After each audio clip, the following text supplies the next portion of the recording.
Hello दोस्तों, आज हम बात करने वाले हैं cell cycle, cell division and structure of chromosomes के बारे में। सेल डिवीज़न क्या होता है? सेल डिवीज़न एक ऐसा मेथड है जिसमें एक सेल यानी parent cell either 2 daughter cells में डिवाइड होंगे या फिर 4 डॉटर सेल्स में डिवाइड होंगे। 2 डॉटर सेल्स कभी होंगे? जब माइटोसिस प्रोसेस होगा। और 4 डॉटर सेल्स कभी होंगे? जब मेयोसिस प्रोसेस होगा। सेल डिवीज़न का काम क्या होता है, यानी फंक्शन क्या है? कि helps us to maintain generation after generation.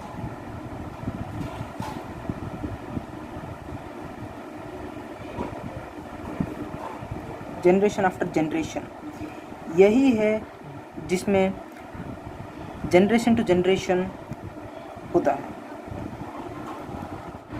Cell division के वक्त क्या होता है? सेल डिवीज़न के वक्त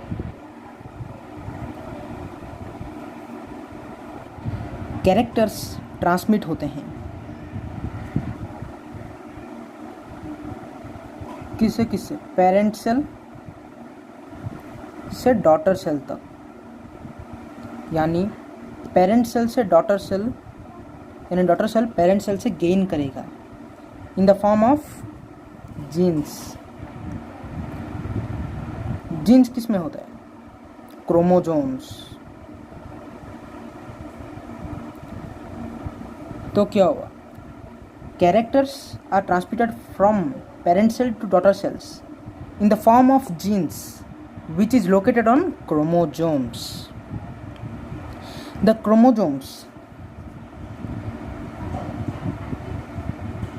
का एक अलग लेवल का एक औकात है कि वो कैरेक्टर्स कैरी करेगा, यानी पेरेंट सेल से डॉटर सेल तक कैरेक्टर्स कैरी करेगा। ये क्यों होता है? क्योंकि वो बहुत एडवांस है, क्योंकि वो सेल डिवीज़न से पहले ही, यानी सेल डिवीज़न बिगिनिंग से ही वो डुप्लीकेट हो जाता है। इसीलिए क्रोमोसोम्स कैरेक्टर्स कैरी कर सकता है। अभी हम बात करने वाले हैं सेल साइकिल। सेल साइकिल एक ऐसा प्रोसेस है जिसमें साइकिल की तरह series of events takes place which follows cell division. इसमें क्या क्या होता है सेल साइकिल में? सेल साइकिल में डीएनए सिंथेसिस होता है और अलग प्रकार के सेल कॉन्स्टिट्यूएंट्स का भी डिवीज़न होता है। ये सब क्यों होता है? क्योंकि सेल डिवाइड होने वाला है। और जो सेल साइकिल के बीच में जो टाइम का गैप है, जो टाइम गैप, उसको हम बोलेंगे जेनरेशन टाइम। यानी सेल साइकिल के 2 फेज होते हैं, यानी उस दोनों फेज के टाइम डिफरेंस को हम बोलेंगे जेनरेशन टाइम। अभी सेल साइकिल कितने प्रकार के हैं? सेल साइकिल 2 फेजों में विभक्त हुआ है। वो एक है इंटरफेज और एक है माइटोटिक फेज। इंटरफेज यानी नॉन डिवाइडिंग फेज, और माइटोटिक फेज क्या होता है? Dividing phase. और इस फेजेस का ग्राफ भी आपको स्क्रीन में दिखाया जाएगा।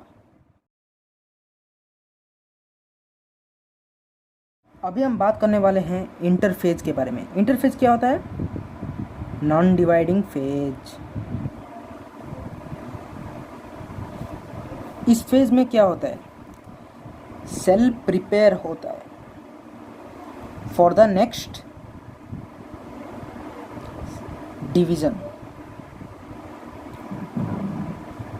यानी खा खा के तगड़ा नहीं होता है। इसके अंदर क्रोमाटिन नेटवर्क्स डुप्लीकेट होते हैं, डीएनए डुप्लीकेट्स होता है, ये सब होता है। अभी क्रोमाटिन नेटवर्क्स या फिर रेटिक्यूलम आप इसको बुला सकते हैं, डुप्लीकेट होता है। ये क्यों होता है? क्योंकि डीएनए भी डुप्लीकेट होता है।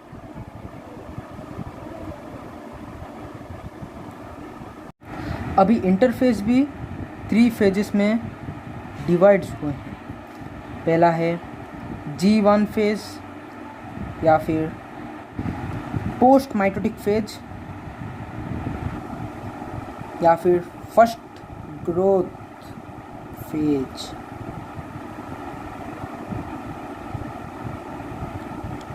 इसमें क्या क्या चेंज होता है? इसमें चेंज होता है आरएनए एंड प्रोटीन्स सिंथेसिस होते हैं इस फेज में, और साइटोप्लाज्म का वॉल्यूम इंक्रीज होता है, जिसके वजह से सेल और थोड़ा बड़ा होता है। और क्या होता है? डीएनए में no change in DNA contents.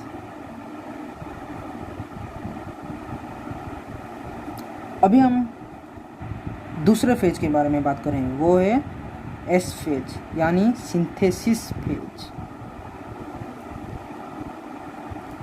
इस फेज में डीएनए डुप्लीकेट होता है,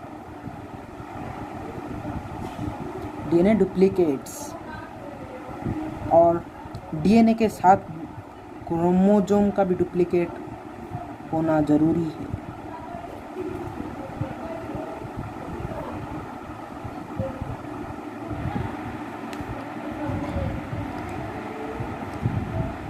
ये है 2 फेज, और तीसरा फेज है G2 फेज। कंफ्यूज मत हो जाइए, G1 फेज ये वाला है G2 फेज। G2 फेज क्या होता है? प्री माइटोटिक फेज या फिर सेकेंड ग्रोथ फेज।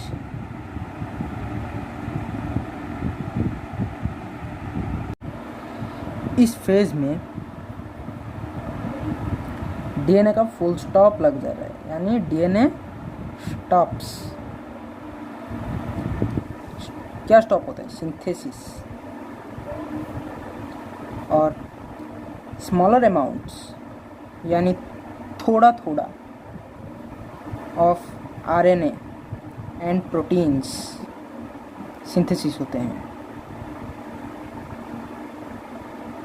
क्योंकि अगर G1 फेज में सेल को आरएनए एंड प्रोटीन्स का कम सिंथेसिस हुआ तो G2 फेज में वो हो जाता है। G1 फेज को हम क्या बोलेंगे?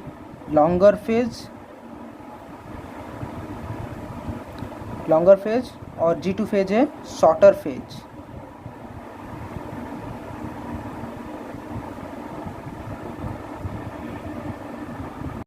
इस इंटरफेज के बाद सेल माइटोटिक फेज में जाएगा। क्या? Mitotic phase. अभी हम बात करने वाले हैं माइटोटिक फेज के बारे में। माइटोटिक फेज क्या होता है? Dividing phase. डिवाइडिंग फेज मतलब इसमें सेल डिवाइड होने लगेगा। इस फेज में क्या क्या होता है? साइटोप्लाज्म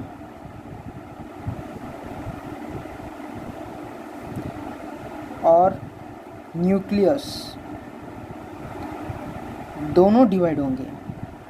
किसमें?